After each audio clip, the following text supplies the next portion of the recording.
I thought it was going to be another game where we had to see Fury base race for the win. Maybe there was a chance where Mammoth were able to claw it all back, but Skimmy, it looked great. I really enjoyed the ability to back and forth on objectives, whether that's one team doing better shot calling than the other or not, but the fact that it was to be so close, but in the end, all about another dragon fight for Fury.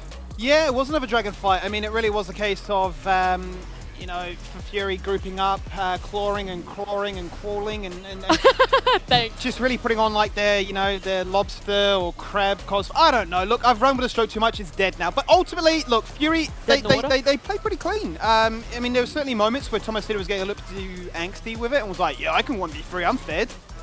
And gave opportunities to Mammoth to come back. But I think as soon as they said, do you know what, guys? We don't actually need to like overlap our CC together. Then we don't get countered by this Milio. That was the final nail in the coffin. I think that last team fight when the cleanse was burnt from the Aphelios, as well as the ultimate, thinking, uh-oh, this is not good. And poor Nectar. I mean, the man literally tried to 1v9.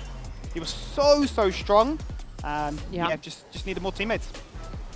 Yeah, that's actually who I was going to bring up, because Fido Nectar could have been the key into it, but from your point of view, with Nectar still being able to hold his ground, to have that lead, what did the rest of the team need to do to be able to capitalize on that, to be able to transition the space, or what Nectar had been able to do for himself in the top lane, into more for the team? I think that it just starts with like itemization, right? Like that's one thing that no matter how the game's going, like you gotta do correctly as a pro player. I think that when you get super far behind, especially like on Tristana, right, you just got to build attack damage items. You got to be able to make something happen in your lane. If you have 2-3 people coming to you, you can actually kill the side laner, or you know, it just felt like their 4-stack just lacked damage, right, against this double front line, and they could never get mid prior. And if you have no mid prior, it doesn't matter how fed you are on Gwen. You take that 1v1, there's 4 people coming from mid to get you. So Nectar did the correct thing. He didn't overextend. There's very few opportunities. He was the one that actually had to come mid to try and salvage the mid prior. But unfortunately, just not enough CC. Like, just count the CC on Mammoth. There's just one. It's Maokai. That's it. You know, Aphelios, not reliable. Tristana, I mean, old Flash, I guess. You know, whereas on the other side, we've got every single champion. Every single champ has a crowd control ability. It's reliable. It's easy to land. Just easier to play the game that way. Hey, look, that makes sense. More stuns equals more damage that you can put out. Yes. Do you also feel that maybe Mammoth's identity, the way that they play, some of the players that they have, doesn't fit the double ADC having Tristana mid as well as having the Aphelios down bot? The draft is fine. Like, it does make sense. You know, Maokai, Tristana, good pairing. Aphelios, Millia, good pairing. You know, like, you've got the sort of front to back with a tank and double A to carry. That makes sense.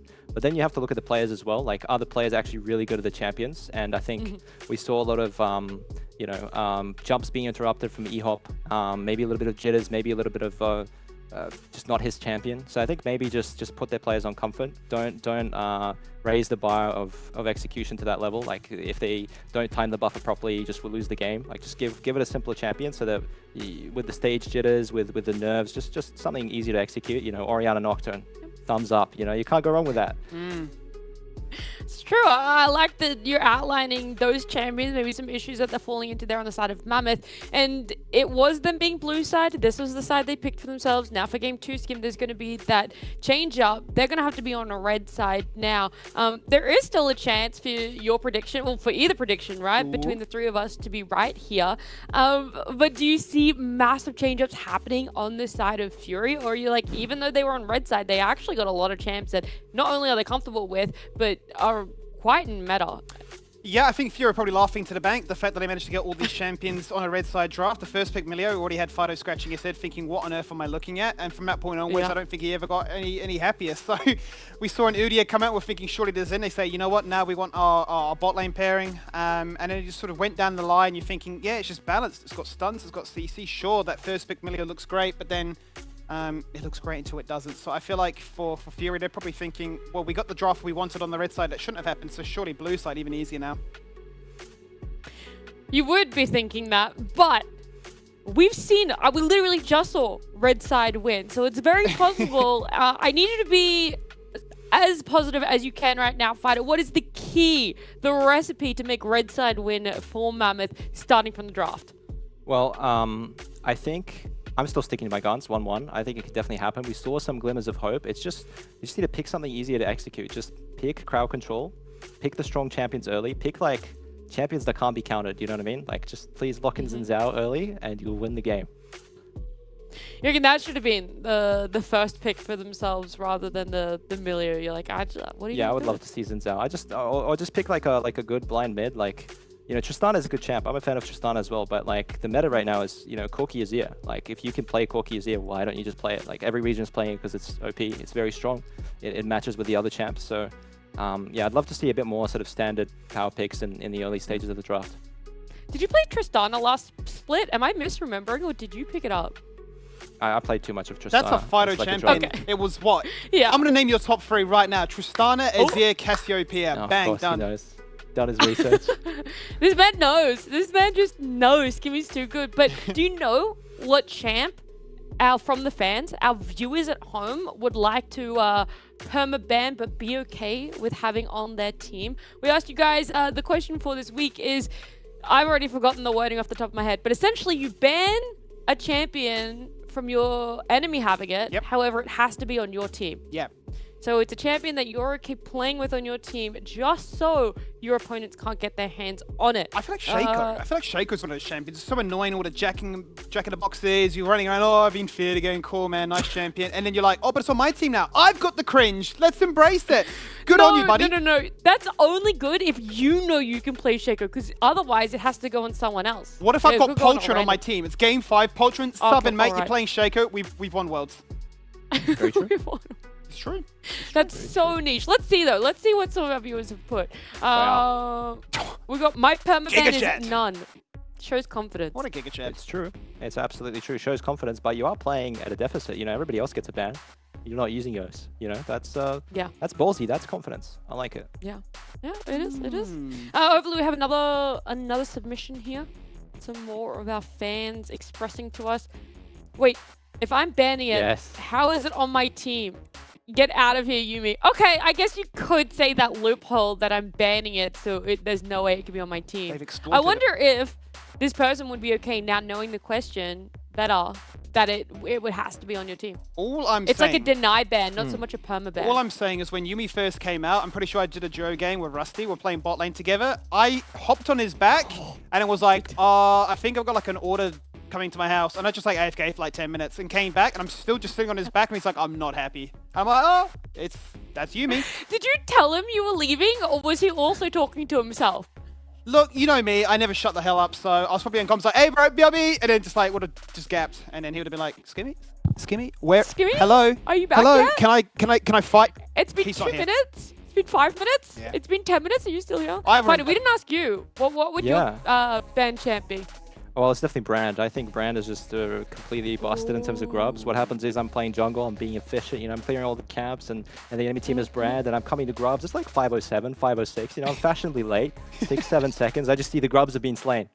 It's been 10 seconds, bro. How did you take this camp? That is not And you valid. want that on your team. Yeah, I do want that on my team because I want the grubs for free. So I love it. I like it. That's a good one. That's a good one. And very recent, you know, very up to date. We do have one more from the fan submission. Someone else has given us whatever my mid laner is hovering. Oh, I do not like them. You're just like literally No, picking wait. a fight, making an enemy of your entire team at the start. You're like, oh, you're hovering Cassidy? Banned. Wait, but in this question, and I feel like this person might have misinterpreted, because in this question, if you are banning what your mid laner is hovering, then it actually does go to your mid laner. all Yeah. true. Oh Yeah. my god, that's Yeah. reverse So psychology. you've gone to go be petty, and by doing so, you've given them what they wanted. Wait, Nat, is Wow. this the classic case of treat them mean, keep them keen? It might be. It might be.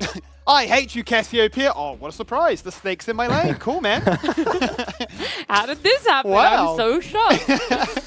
Oh, But no. you guys can tweet your submissions. You can @LCO, comment on Instagram as well. Literally every social media. Put in those submission guys. We want to know who you want to deny pick. I feel like that's the easier Yeah. way to say it. Make sure to go to bebo.com/LCO. We'll be on there as well. MySpace, MSN, What else is there? What else is there? I don't While know. Skim is listing know. them all, actually, Skimmy, you can outro us listing more social medias because when we come back, we do need that second game between Mammoth and Fury. That's true. Be sure to like, rate, comment, subscribe, YouTube, Twitch.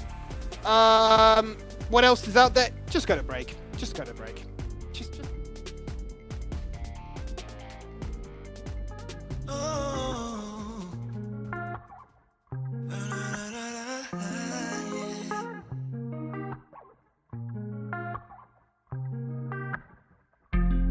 You probably thinking that I'm playing though. I wanna prove you dead wrong. Yeah, yeah. Baby, you give me something special. The type of thing that you won't let go. Oh, and when I'm with you, girl, I'm with you all night. Know what I give you, girl, I give you what you like. Yeah, don't gotta ask, baby, you know it's on sight. You know it's on sight. You know it's on sight. Yeah, I got a whole lot of questions for you. How do you want it and how long to? I wanna love you, girl, yes I do, yes I do. Yes, your town, girl, it's all about us. Ain't going halfway, give you all of my love. Give you anything, girl, cause there's no rush. You know I got a thing for ya. I would do anything for ya. Girl, I'll always have a place for ya. You love it when I say your name for ya. They don't compare, they always changing up, changing up. Try their best, but no, it's not enough, not enough. You forget them people when I call you up, I call you up. You just want someone that's strong enough, strong enough. Oh, oh, oh, oh, oh, yeah, yeah.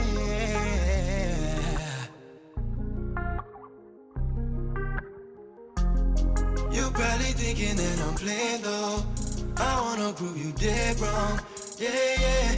Baby, you give me something special. The type of thing that you won't let go. Oh, and when I'm with you, girl, I'm with you all night.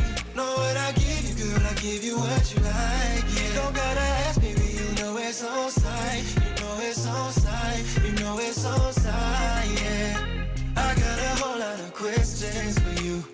How do you want it and how long to? I wanna love you, girl, yes I do, yes I do.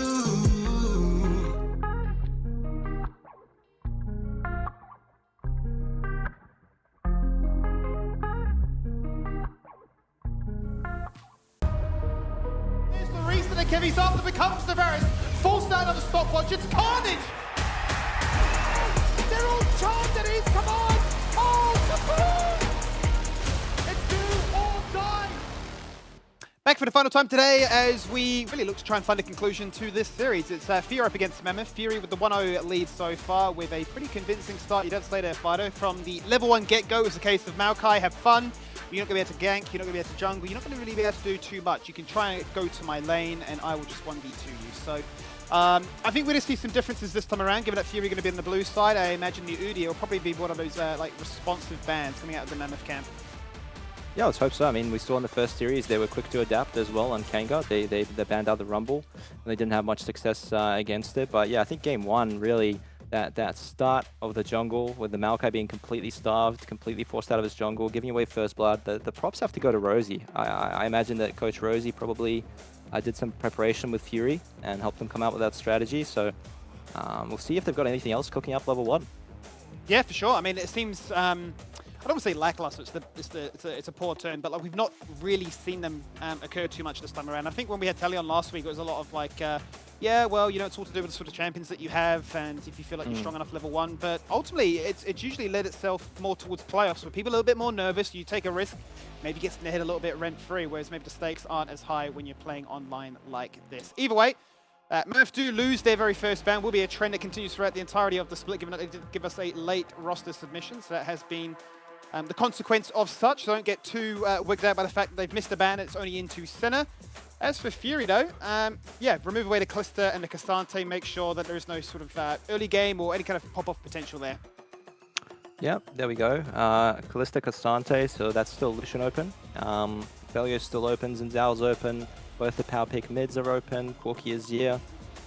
We got the Nox ban, of course. That's just the tax you got to play when you're playing against Nox. He's the taxman of the Bel'Veth. And the Ashe first pick makes sense. Makes sense. Definitely a strong champion, a flex pick, although mostly seen in the support role. Hawkshot, really high value and competitive, and kind of wins you every lane. It kind of does. Yeah, I mean, obviously we've seen it as a pairing Varus and Ashe together, and I feel like you kind of just look at the lane and say, we've just won automatically. Now, worth quickly noting that Fury just simply forgot to ban, so they've lost one as well. Okay. Just both teams, almost like a gentleman's agreement. You lose one, how about we do a nice thing and lose one as well? But Mammoth's response is really, really strong, isn't it? They've gone for the Varus as well as an Udyr themselves. Yeah, just a reverse. Looks like they might go for the Gwen to answer the Udyr. Nope. But yeah, the Varus is great. I think the Varus is a really good pick because it's a takeaway from the Ashe, like you mentioned. Such a strong pairing, Varus-Ashe. But they've locked in the Caitlyn, and Caitlyn does sort of outrange Varus throughout the lane. It is a little bit difficult lane for Mammoth to play. We'll see what the response is going to be for support. And of course, the Udyr power pick comes in as well. Yeah, once upon a time we would have said Ashe is the AD carry and who's the support to go alongside it, but no, we've gone full on double AD carries, potentially double Hela Blades, and they're just hitting you from so far away that you say this is just not fun to play. We've yet to see any Caitlyn, but it'll be a good chance to showcase its ability into the Varus matchup. And look, Nox had a fantastic game as the Trundle, so he's just going to run it back again. Yeah, and it could be a flex as well, Skimmy. Don't forget, Trundle top highest win rate champ against Udyr and solo queue. Not as preferable or competitive. There we go, Blitzcrank pick. Okay. So they're going all in, you know, either this God Hand hook lands or you just lose the game to double range. So we'll see. It's a lot of faith on Asta. I know he plays the champion, and that's a confidence pick right there. I would honestly have to go down in the history of the LCO and be like, when was the last time we saw one of these Blitzcranks? I want to say it's like a Dragku or like an Eladoric pick because it feels like it's been such a long time, and that really would be a couple of years ago. So exciting to see it back. Always one of those champions where one hook, no matter how far behind you are, can always win you that game. But they saw Fury hovering that Gwen, maybe a little bit concerned as a potential response into the Udyr, flipping the matchup around and saying maybe you can play it better. Yeah, they're not buying that the Trundle is a flex top. They think it's heading into the jungle. And we see some jungle bans out of Fury. So it could just be a jungle Trundle. They'll have a different answer into the Udyr. We'll see what they cook up. I'm expecting to see probably 2 bans for the same role from both sides. Maybe we see another Udyr ban to protect the top lane pick there. Not sure what it could really be. You don't really want to ban tanks. Okay, they go for the Syndra ban. Interesting. Could be signaling Tristana mid again, but I don't think after that performance, E-Hop's feeling too confident. He probably is going to ask for comfort, rightfully so. We got the Xin Zhao ban, so that's very good from Fury. Big fan. Recognizing the strength of the champion. We'll see what Mammoth go for. I mean, this should be a jungle pick on 4 here. It would seem interesting if it were to be an Udyr in the jungle, because it's not really been its most prevalent position globally at the moment anyway. So wow. Currently considering a Kindred, which is a pick I think you're going to play a very, very long time ago. So this is going to be exciting to bring this all back. And it's a case of like, well, you're not allowed to play the Tristana. I'll have a chance to play an AD carry this time. Yeah, there you go. Kindred definitely seen Guro play this champion a lot. He's prolific on it. It's a champion that favors players with experience, with veterancy, who can sort of visualize where the enemy jungler is, go for cheeky invades, cheeky sort of wall hops. But Fury, go back to the standard, the classic power pick we see all around the regions. Azir mid, blind, you can't really go wrong with it. Also great into Kindred, you know, you can shuffle her out of the ult. And lots of counterplay there. Really good, well-rounded draft from Fury. Yeah, you hit a really good point, right? The fact that the Show Me Shuffle can just remove you out of that Lamb's Respite, which you know Mammoth are going to be grouped up together on and being going to be utilizing it a fair bit, given it will have that sort of a double backline ranged attacking position. Ultimately, they do settle on the Jax as their blind top lane. Well, I don't say blind matchup. It's into the Udyr, obviously. But in terms of this is going to be our response into it, it's all about then Chirp being this AP magician and saying, you know, we don't need an Orianna, we don't need the Syndra. We just need some form of backline access to sort of match their tempo and their damage too. Yeah, and don't call it too quickly. I mean, this Jax pick is great because it's also a flex in the jungle. You can play Jax against Xin Zhao. You can play Jax against Kindred jungle. So we might see it go in the jungle role. That's the great thing about this. They've got the flex pick all the way till the end. They can choose where to go. Probably will be the Nox Trundle. Always good to have as an option. That's very smart drafting. And the Yone last pick. Yone, I think, a pretty comfortable champion for E-Hop. This is his off-roll champ. Top lane in solo queue. He one-tricks Yone, so he's got a lot of games in this champion. A lot of mastery. But it does feel like a bit of a mishmash mishmash comp. You know, you've got this Yone ult, which is not a great engage, unless you're Jovi, of course. Jovi is crazy engaging with Yone ults, but most other people, you want to get some sort of a initial CC, like Lilia ult, right, or Maokai ult, or something like that. But here, there's nothing. It's just Varus ult, Hook maybe, Udyr with his ult slowing people down. So it's a pretty challenging game for Mammoth to navigate with these champions.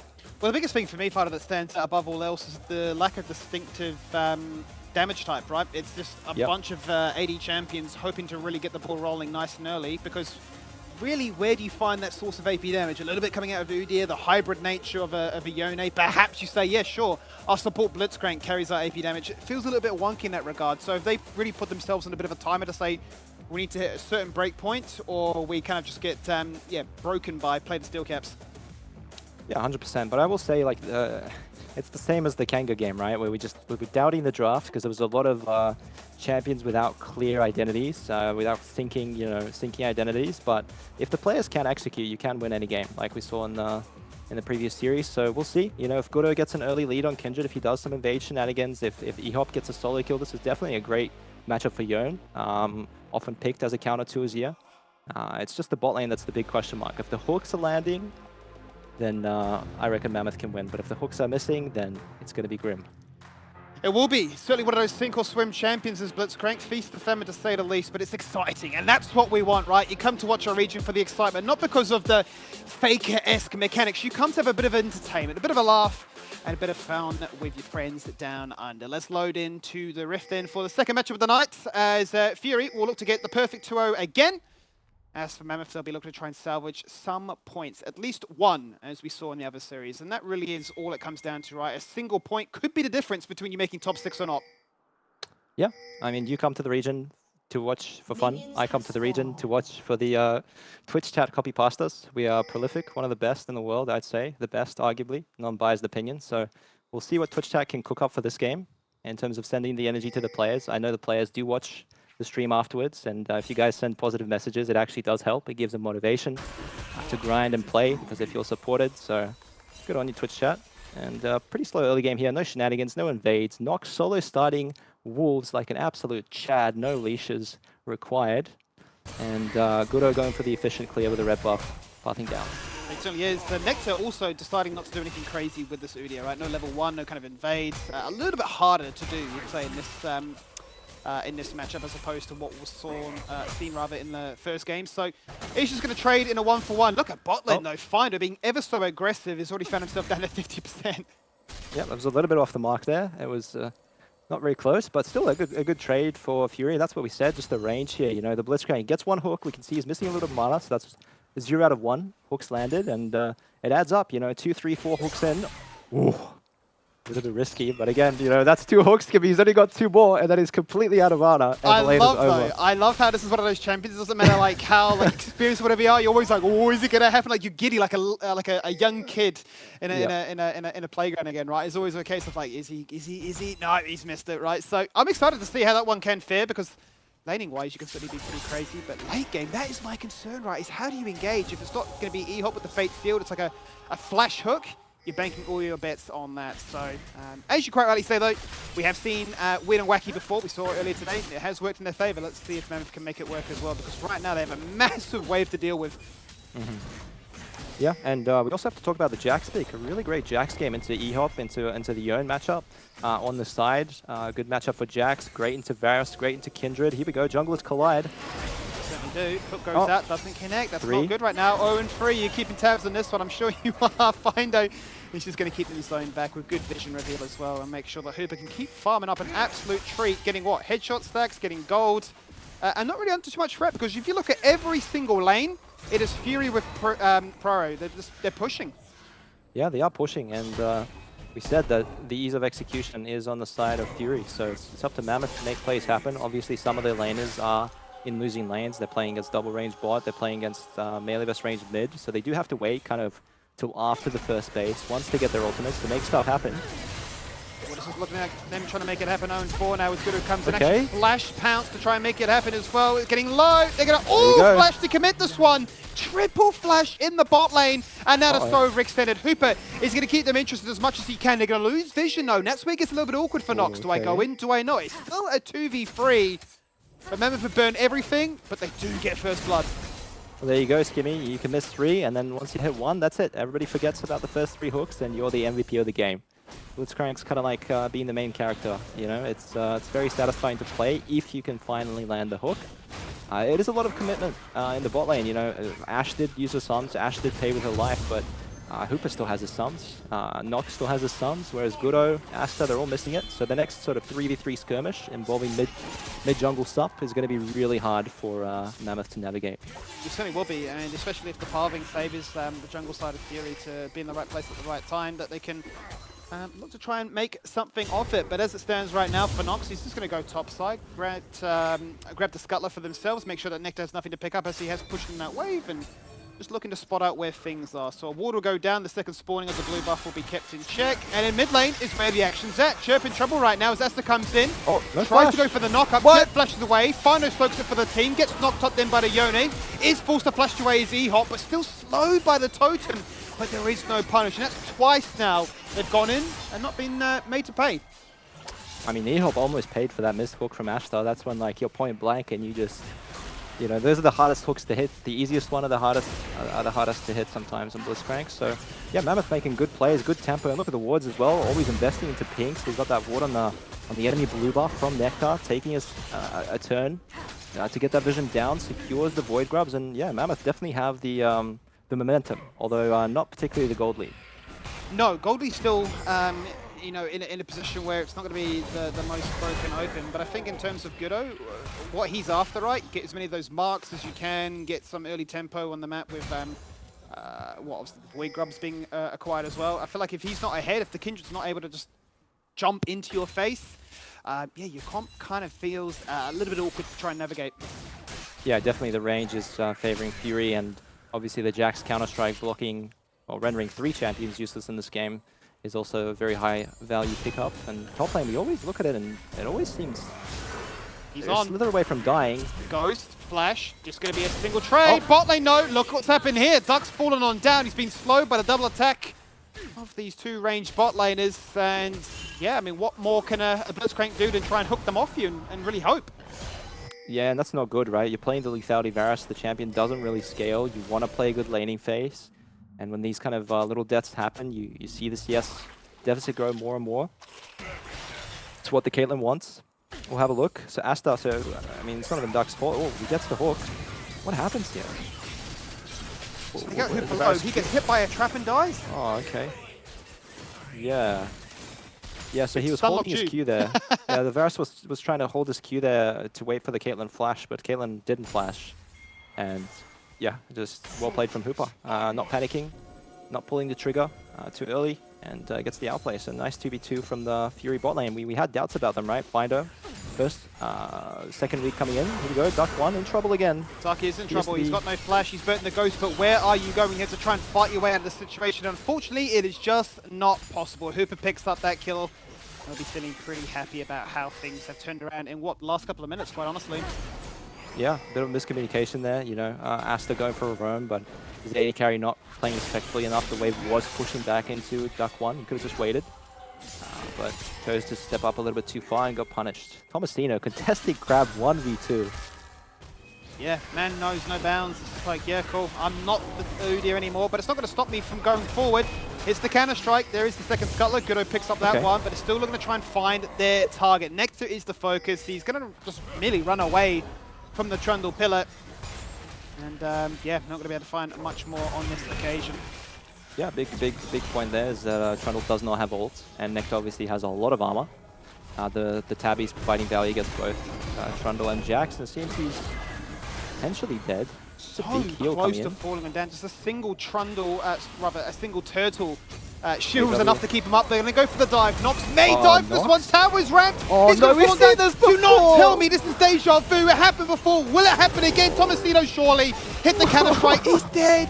He is dead. And Gudo may just be the happiest man on the Rift. Why do they keep doing it? Why do they keep trying to dive Udyr, man? You can't dive this champion. That's what it's made for, to survive the 1v2 dives, and that's what I mean about it. Just people aren't comfortable with the numbers. You know, you're not sure how many heals, how many shields does he have? Has he used the cleanse spell already? It's just hard to keep track. So really the game was in the hands of Tomasino. He had big HP lead, control of the wave, and they just forced this dive. And now the script's flipped.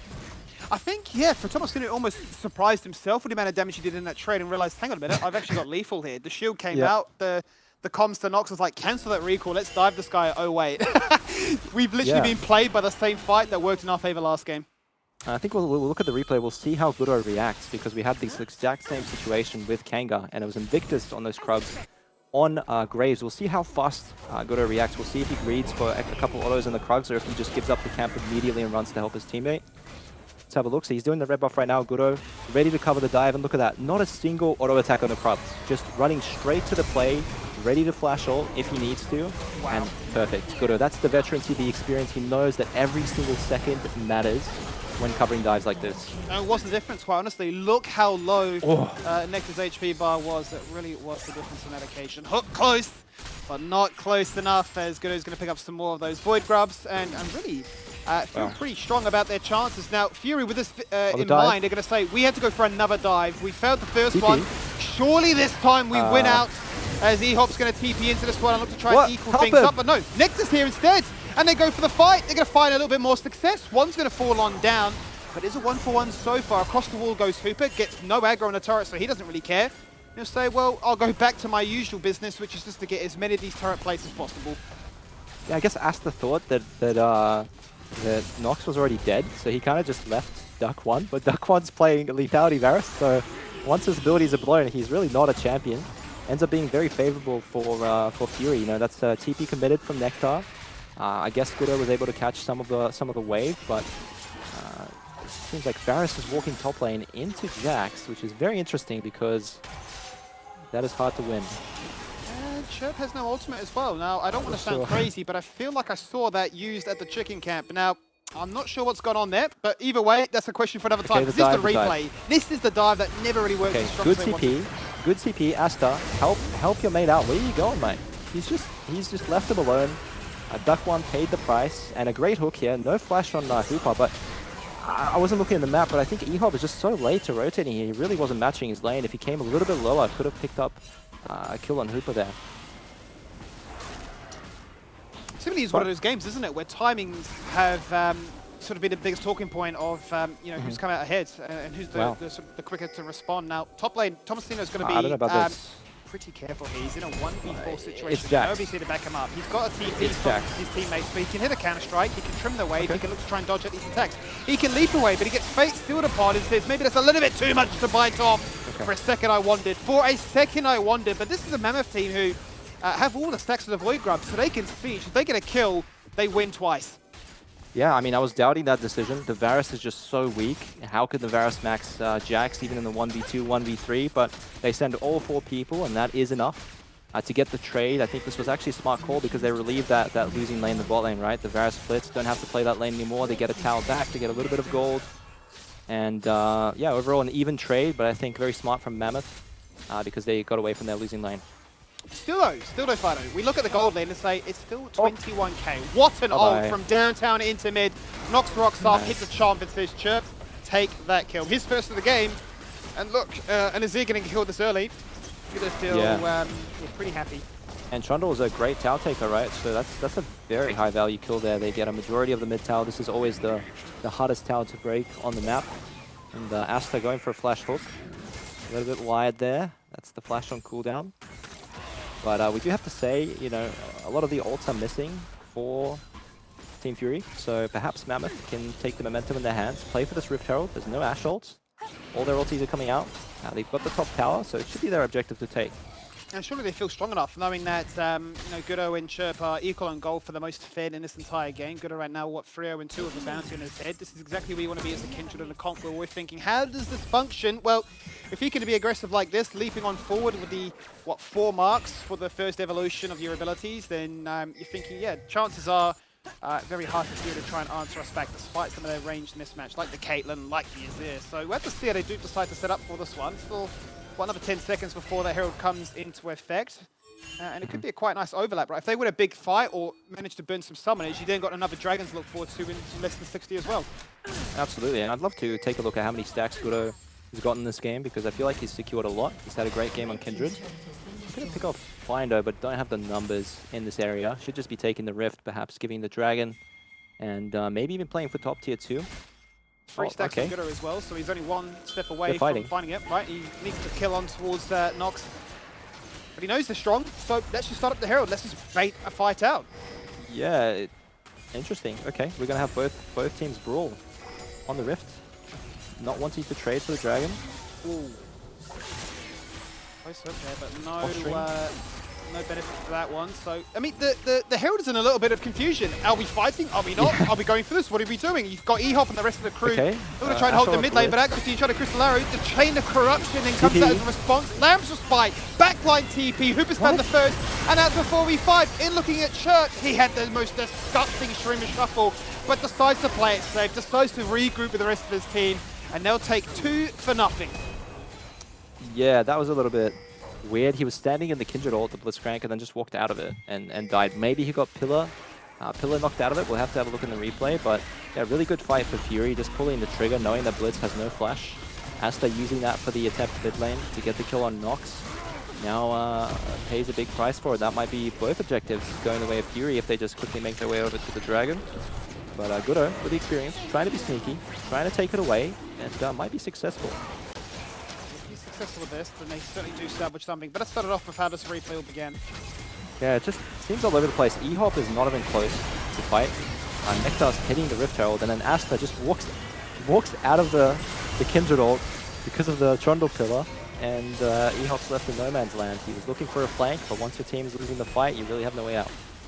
You certainly don't. You very much are a committal champion in that regard, and out goes another ultimate from the Ashe. I think we're getting a bit of a reason from Fino as to why this champion has 100% presence and 100% rate as well. Nice flash as Chirp gets denied, but it's not going to stop them because Asta's found the hook onto the Azir. He's in trouble, he's been stunned, and he has been shut down as both AD carries find one of their own. It's a 1-for-1 so far, but Nectar is slow. He's going to try and run away as the Udyr, but he's being chopped on down by this Trundle. He does survive. Tomasino off our screen near the enemy blue buff. He's finally able to take down the Blitzcrank too. Yeah, that was a very risky play by Chirp. If you know the enemy AD has flash, you just got to be expecting him to flash your ult, right? But they just had the numbers. I suppose they timed EHOP's teleport, knew that EHOP's bot lane, no TP, 5v4, let's pull the trigger. Not ideal, but the numbers do the rest.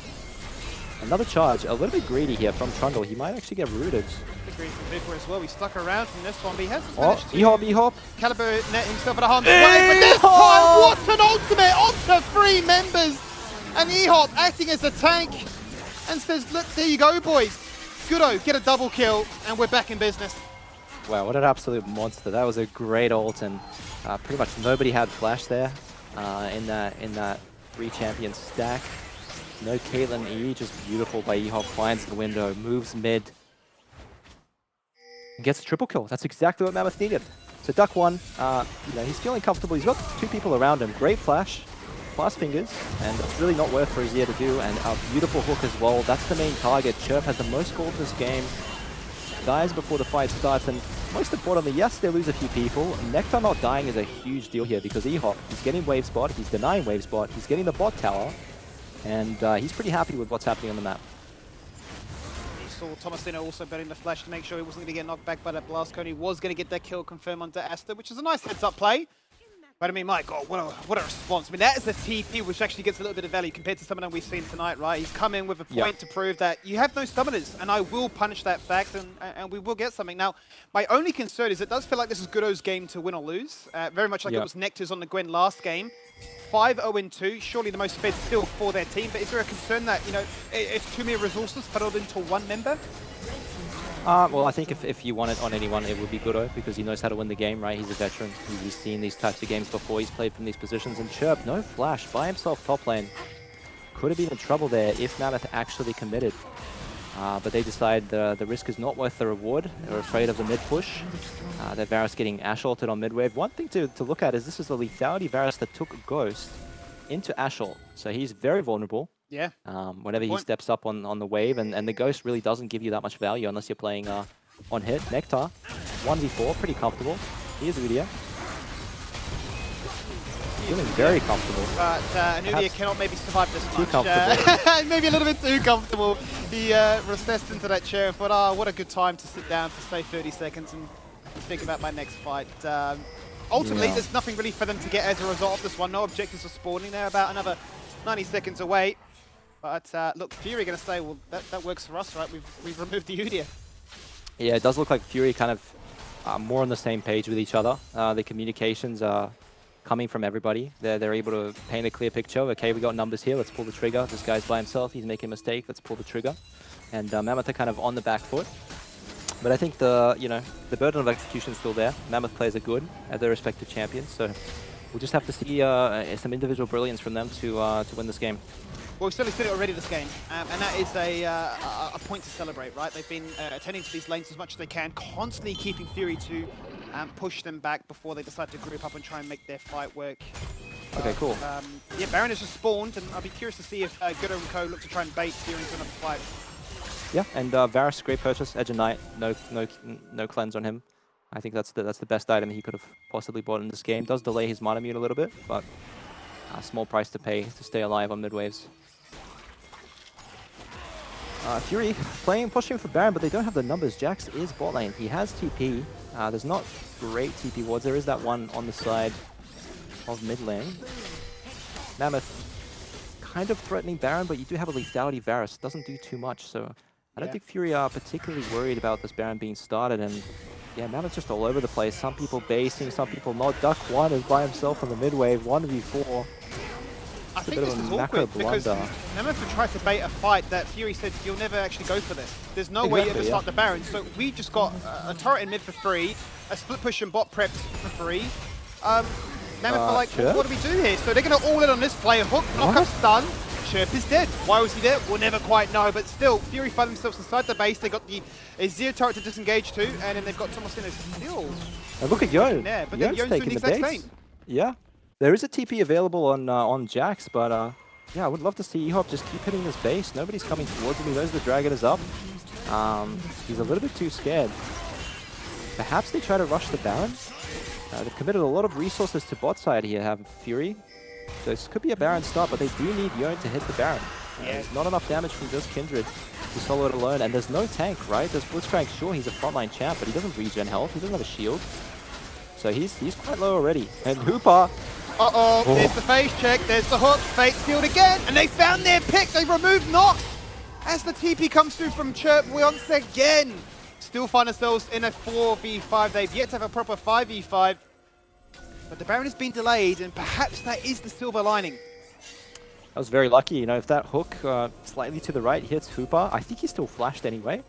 But yeah, if it hits Hooper, he's dead instantly. You can't flash out of that one, you know, you get knocked up into silence and see you later. And yeah, it's very, very dangerous for Fury. They gotta keep their blue trinkets up, maybe even get one more if they're struggling with control, and check these bushes with blue trinkets, because if you try to walk up to ward, you will definitely get hooked. Yeah, these late game hooks are starting to really add up, aren't they? They've got the amount of burst that they need, really, to make sure that it does fall on down within that burst window. But it does feel still like an incredibly dicey game. We're back to 22 minutes, and the gold lead is dead even between both these teams. They've been much more interested, aside from taking dragons, in just split pushing and taking turrets.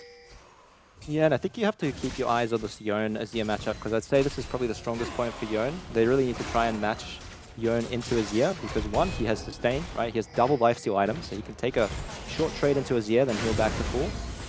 So I think they might be doing that now, swapping the lanes back. And that's what Mammoth need to do. They need to send Yone into Azir, use that prio, try to go for solo kills, or just use the turn to get control back of the jungle. Well, surely now, with Fury in this position, you've just pushed the waves. You know you've got the hookshot to rely upon for any vision that gets denied here by sweepers. There it comes out now. Surely you're just starting up Baron again and forcing Mammoth to take the fight, make it awkward for them, because... I think so. Yeah, 100%, because, you know, Azir, great Baron dealer. Caitlyn, great Baron dealer with, you know, the crit build. Even Jax does a fair bit of damage. Right? Yeah. DPS, you're surely feeling like this is the confident play rather than this kind of like weird stalemate. Yeah, so the problem is that they have the wrong lane assignment because eHop has teleport and they're valuing eHop being bot. But the thing is, this is only actually good if you're willing to fight, right? If you want to walk in right now, well, Jax is bot, and you want eHop to teleport in and have the numbers, great. But otherwise, you've just got the wrong matchup, right? And if neither of you is going to teleport, then that just favors the Jax, who gets it back eventually. So Blue team's turret has been destroyed. the mid prio is really the hard part now for Mammoth, because that outrange is starting to come through. They're starting the Baron on Fury, slow and steady. Very out of position for Varus. Varus is still at the Nexus turrets, no blue trinket as well. Very awkward Skinny. timing. It's super awkward timing. I mean, all the dilly-dallying around as to what are we doing, what's actually happening. Finally, it comes to fruition, and Fury do just bite the bullet and say, well, let's just go for the Baron. Like, they're not going to punish us for us. Hooper! What a recall. That So was- confident. My man does not have any kind of anxiety there, I'll tell you that much.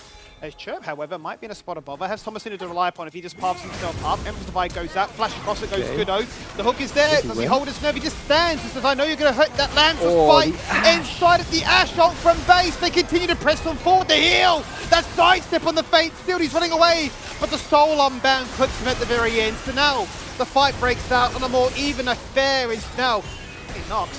Takes out another, and Thomasino is just running with it. They've got such long lanes to run members down, and this is really favoring that with Fury. You're going to try and run as fast as you can. Ignore the Udyr. The real target is Duck, who's hit the Ghost. He's got the Nitrous, and only one spot to go, and that's right back to base. Yeah, I think once Gudo dies, he's that raid boss. Once Gudo is dead, it's very hard to win a fight for Mammoth.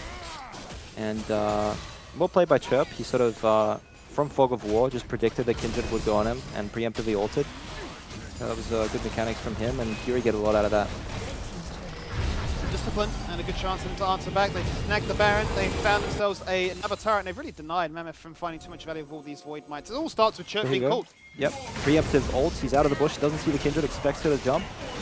And just base tanks, so knows he has more items, higher level. And this Ashe ult, I mean, if Fury win this game, you got to give the MVP to Finder for sure. Some of these ults have been pivotal, not just about the kills that they get, but a bunch of objectives that follow every single time.